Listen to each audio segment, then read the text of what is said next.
Communitere has historically dropped into places post-disaster to work with communities and do grassroots organizing and build spaces and resources and new infrastructure for community gathering, for rebuilding, for learning. And so that's included everything from creating places for NGOs and grassroots organizations and local groups to just have a meeting place or a safe space. And it's included tool and material lending libraries and woodworking shops and 3D printing labs and computer labs and resources where the community themselves can decide what it is they need and what it is they want to see happen. The Communitere team took a look at the combination of the economic and refugee crisis. And we made the determination that this really is the best place for our next step in terms of long-term community building. The Greece Communitere team has been on the ground since April with generous funding from the American Refugee Committee. So far, we have run 2 human-centered design workshops that have included a number of stakeholders here in the community.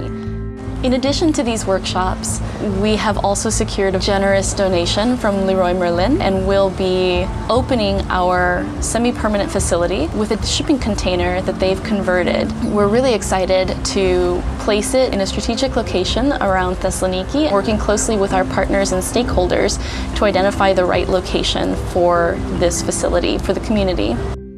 Critical in any sort of response, whether it's post-disaster, whether it's over the longer form, is for it to be guided by and led by the communities that it is designed to support. And so Communitere's practice of coming and asking, what do you need? How can I help you with that? Let's design something together, and building new solutions and answers with the communities and led by the communities, and as much as possible finding ways that we can provide the tools and back away, because they bring the energy, they bring the expertise, they know what they need more than anybody that we could possibly bring in from the outside. And so it's been critical for the communities themselves to come participate in design workshops in order to understand what actually is needed here, what are the challenges and barriers that this community is likely to run up against as we go, and to come together and say, through our collective wisdom and our collective action, how can we move this forward together?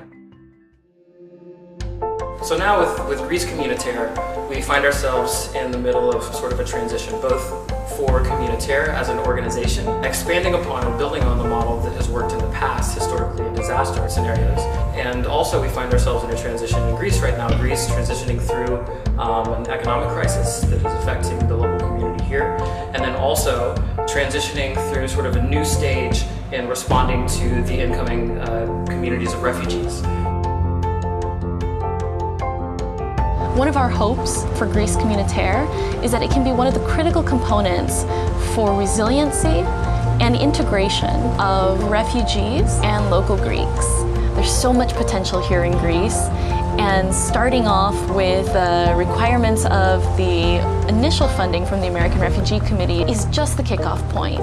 And we're hoping that we can build Greece Communitere into something much larger, truly owned and operated and loved by the community here in Thessaloniki.